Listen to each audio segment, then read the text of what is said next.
আজকে যাচ্ছি মেলায়। তো আছে সামনে রয়েছে আমাদের পানু ভাই রয়েছে আজকে, আর ধরে নাও আজকে নয়ন যাবো। আজকে নতুন একজন আছে আমাদের বাদন ভাই টপার আমাদের। এখন আমি এদিকে এসছি, এখানে পাটের দোকান তোমরা দেখতে পাচ্ছ, আর এদিকে ছেলেপিলেদের খেলার জায়গা। আর এখন আমি মেলার ভেতর দিকে যাচ্ছি। মেলার ভেতরে মেয়েদের সামগ্রী আছে।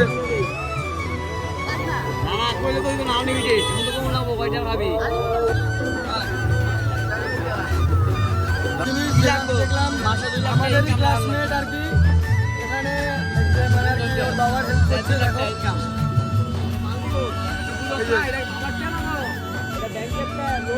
এবং গেম এবং গেম